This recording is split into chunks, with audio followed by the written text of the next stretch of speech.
कर्मण्येवाधिकारस्ते मा फलेषु कदाचन मा कर्मफलहेतुर्भूः मा ते संगोऽस्त्वविकर्मणि।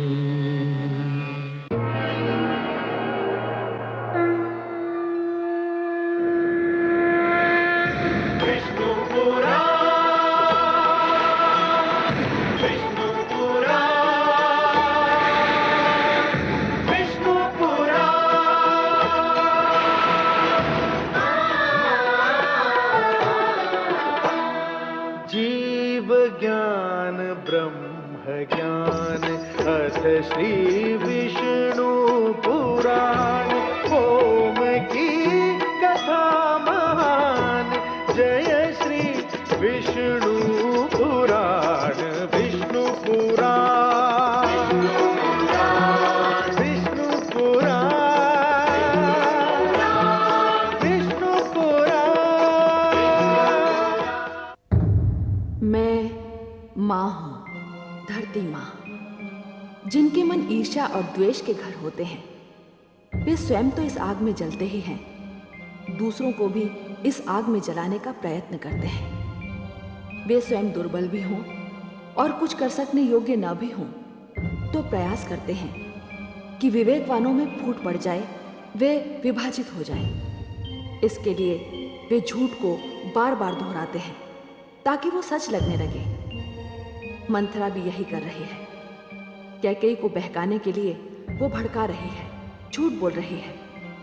कैकेयी अभी तक तो अचल और अटल है, पर देखना ये है कि वो स्नेह और प्रेम की भूमि पर कब तक अडिग रहती है।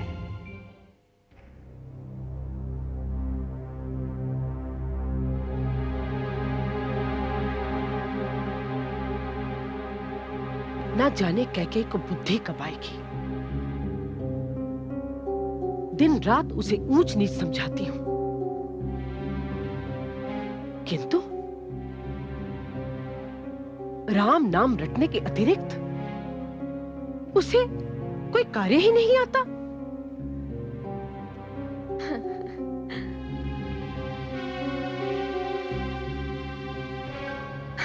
धाई माँ, आप यहाँ हैं? धाई माँ, पुत्र भरत पुत्र वधु मांडवी को लेकर आ रहा है, उनके स्वागत की तैयारी कीजिए। तैयारी करूं? क्या तैयारी करूं?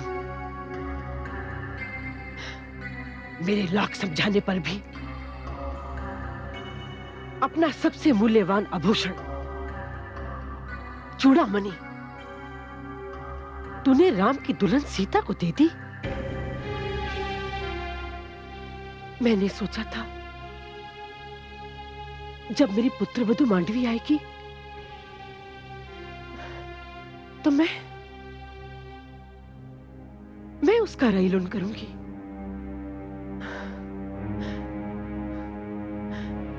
और तू उसके सर पर चूड़ामणि पहनाएगी। पर तूने मेरी सारी आशाओं पर पानी फेर दिया।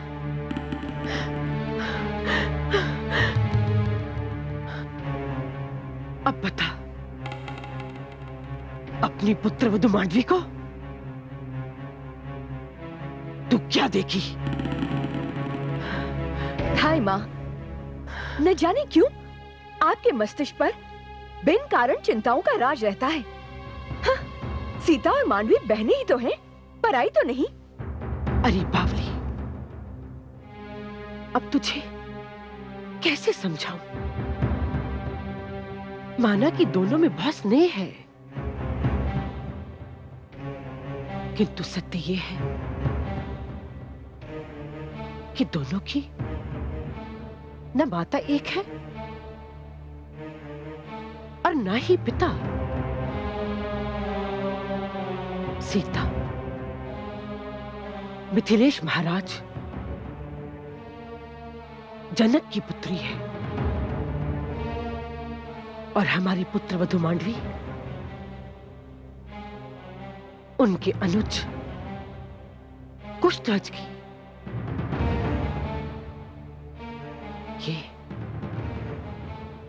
एक ऐसी सच्चाई है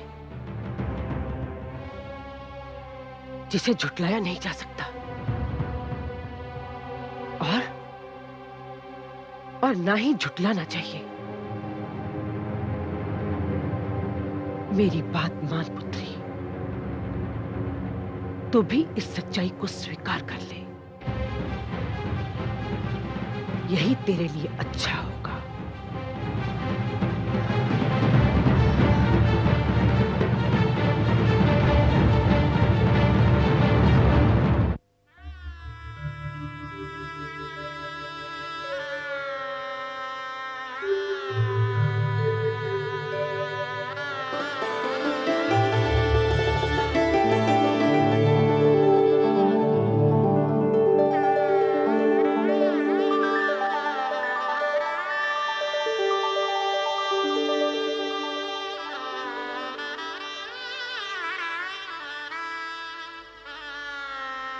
देवी,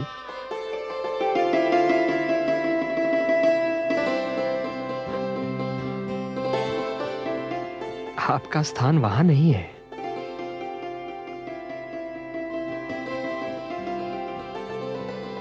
मैंने तो आपकी बहनों से कह दिया था कि आप मेरी पूर्णता का चिन्ह है, इसलिए आपका स्थान मेरे हृदय में है। कदाचित मेरी छोटी बहनें आप तक मेरा उत्तर नहीं पहुंचा सकी। मैं तो केवल आपकी पूर्णता का चिन्ह हूं, किंतु आपने तो मुझे अस्तित्व दिया है। हाँ, अयोध्या पहुंचकर मुझे एक नए सत्य का भी आभास हुआ है। सत्य? मैं उत्सुक हूं सुनने के लिए।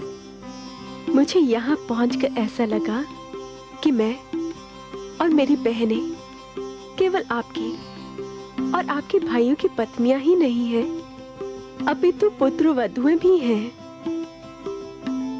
आपके माता पिता के प्रति ये हमारा उत्तरदायित्व है कि उन्हें क्षण भर के लिए भी ऐसा आभास ना हो कि हमने उनसे उनके पुत्र छीन लिए हैं।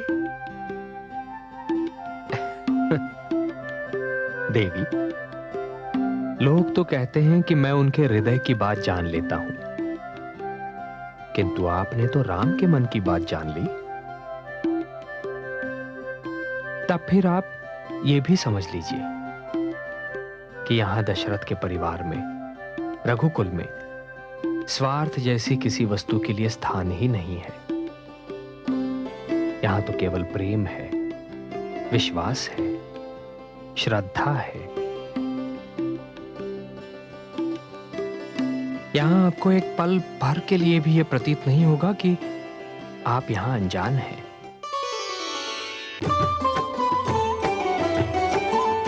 मंगल मिलन मुहूर्त सुहावन, राम सिया छवि है अति पावन। विधना सुंदर खेल रचायो, शुभ अवसर कैकेयी घर आयो। शुभ अवसर कैकेयी घर आयो।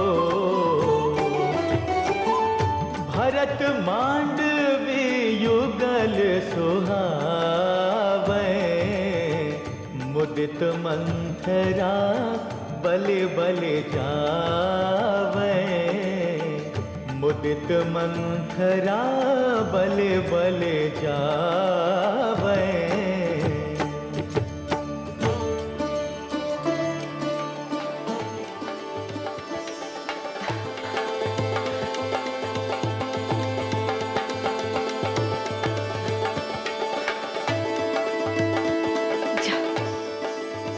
जा जा।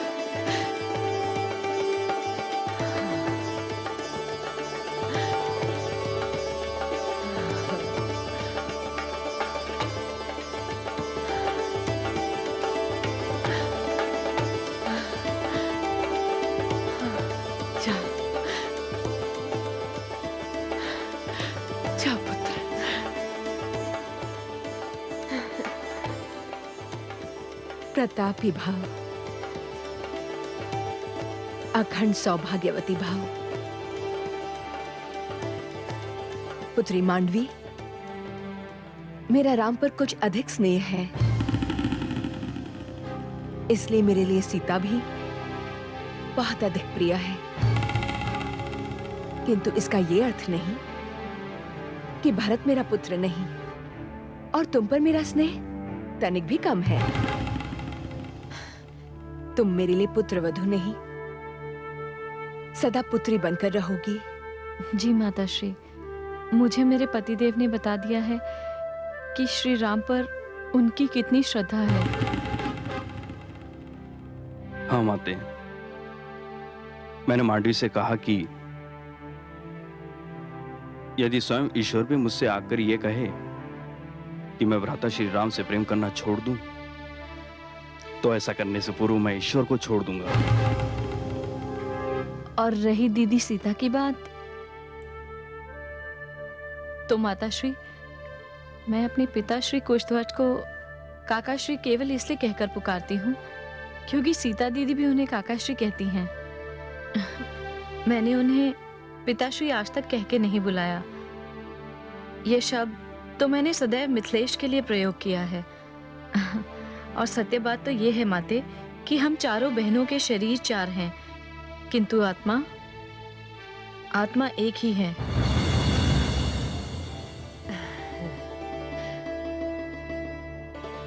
चलो, मैं तुम दोनों को तुम्हारे कक्ष तक पहुंचा देती हूँ। चलो पुत्री।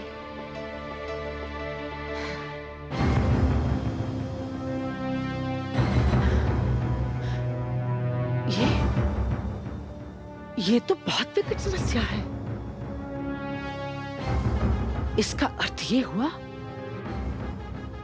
कि मुझे अपनी पुत्री कैकेयी को केवल राम और सीता से नहीं, मांडवी से भी बचाना होगा।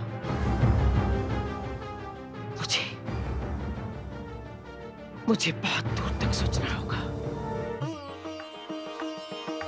हे प्रभु, संसार तो मुझे चक्रवर्ती बहुत पहले ही कह चुका है, किंतु सच पूछिए तो चक्रवर्ती तो मैं आज बना हूं, जब मेरे चारों पुत्र और पुत्रवधुएं इस राजभवन की शोभा बढ़ा रहे हैं। और पुत्रवधुएं भी कैसी, पुत्रियों के समान। महाराज की जय हो। महामंत्री सुमंत, कहिए अयोध्या में क्या हो रहा है? उत्सव। महाराज, गुप्तचर से सूचना मिली है कि समस्त अयोध्या मग्न है। समस्त प्रजा पुत्रवधुओं के आने का महोत्सव मना रही है, एक ही कामना प्रदर्शित कर रही है। वो क्या? यही कि अब अविलंब श्री राम को अयोध्या का युवराज घोषित कर दिया जाए। अरे आश्चर्य, हमारे बोले बिना अयोध्या वासियों ने हमारे मन की बात जान ली। हम तो अपने मन में राम को युवराज बनाने का निर्णय बहुत पहले ही ले चुके हैं महामंत्री सुमंत। तो महाराज फिर सोचना कैसा? श्री राम तो हर दृष्टि से युवराज बनने के योग्य हैं। अवश्य हैं। हम कल ही इस बारे में कुलगुरु वशिष्ठ से परामर्श करेंगे, क्योंकि हम किसी भी निर्णय पर पहुंचने से पहले कुलगुरु वशिष्ठ के विचार जान लेना चाहते हैं। बहुत ही उत्तम विचार है महाराज आपका, किंतु यह भी औपचारिकता ही होगी। कुछ भी हो, किंतु यह आवश्यक है। हाँ, एक बात ध्यान रहे। कहिए महाराज। जब तक अंतिम निर्णय नहीं हो जाता, तब तक हमारे मन की बात किसी को ज्ञात न होने पाए, महारानियों को भी नहीं। यही रघुकुल रीति है। जो आज्ञा महाराज।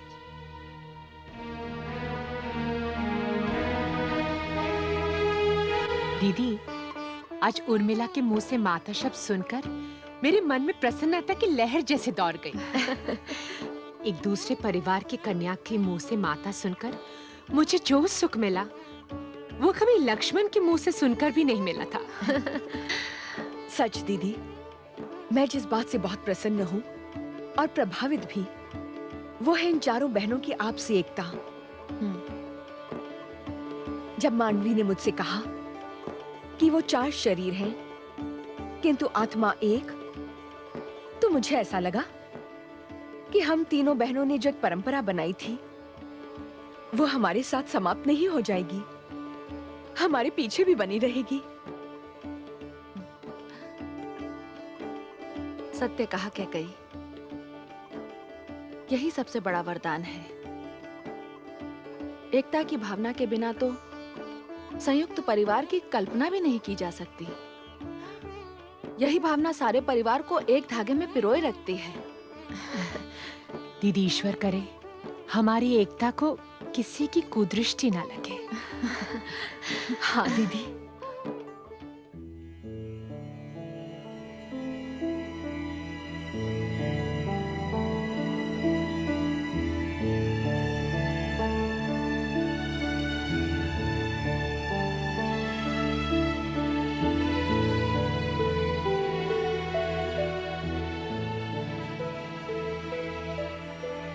आपकी चिंता सर्वथा उचित है महाराज। अयोध्या के लिए युवराज के चयन का समय आ गया है। हाँ गुरुदेव, और मैंने तो यह निर्णय भी ले लिया है कि युवराज पुत्र राम ही होंगे। आपका क्या परामर्श है गुरुदेव? यह निर्णय अत्यंत ही महत्वपूर्ण है महाराज। इसे अपनी इच्छा और मेरे परामर्श तक ही सीमित न रखें। युवराज का चयन जनता की सहमति से ही होना चाहिए। किंतु सर्वप्रथम राम से यह पूछिए कि उन्हें इस पद में रुचि है या नहीं। यदि उन्हें स्वीकार हो तो प्रतिनिधि सभा को बुलाकर जनता की राय सुनिए। आपका उत्तराधिकारी सर्वसम्मति से ही बनना चाहिए। आपके मार्गदर्शन के लिए कोटि कोटि धन्यवाद गुरुदेव। मैं राम के विचार जानने के लिए स्वयं उससे बात करूंगा।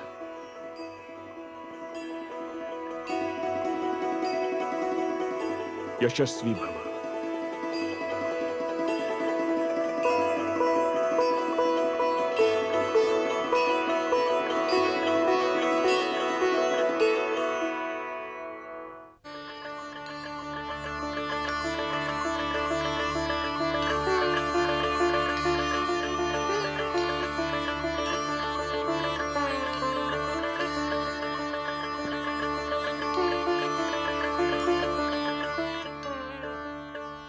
प्रणाम पिताश्री।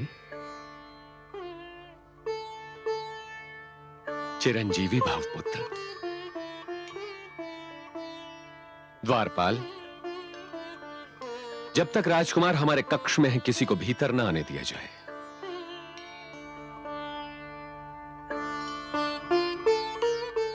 क्या कोई अत्यंत जटिल समस्या आ गई है पिताश्री, जो इतनी सावधानी बरती जा रही है?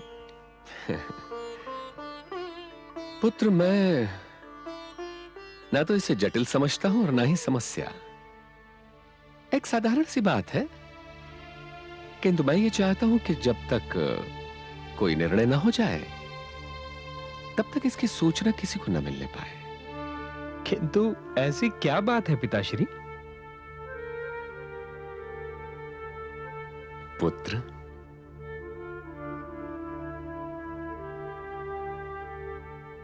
मैं तुम्हें अपना उत्तराधिकारी और अयोध्या का युवराज बनाना चाहता हूं।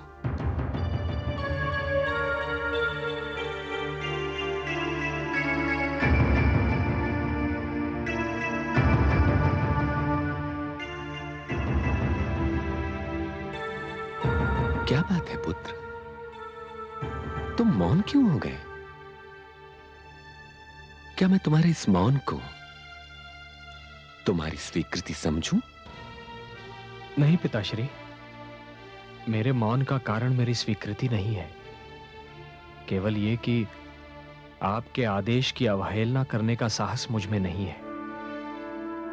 सत्य तो यह है पिताश्री कि युवराज पद या राजपाट की कोई भी इच्छा मेरे मन में नहीं है।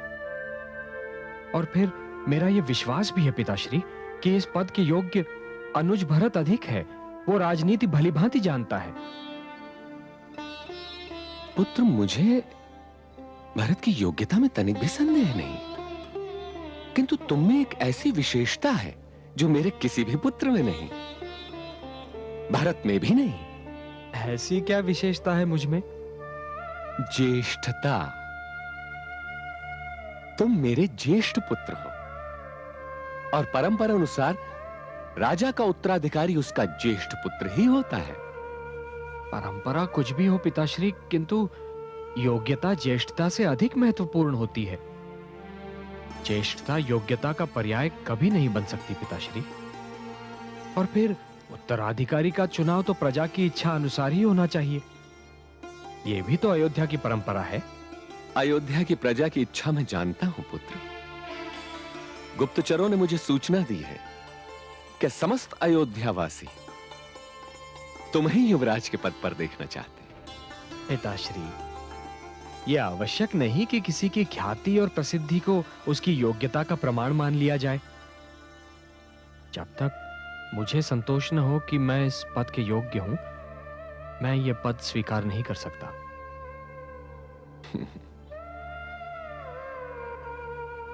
ठीक है पुत्र,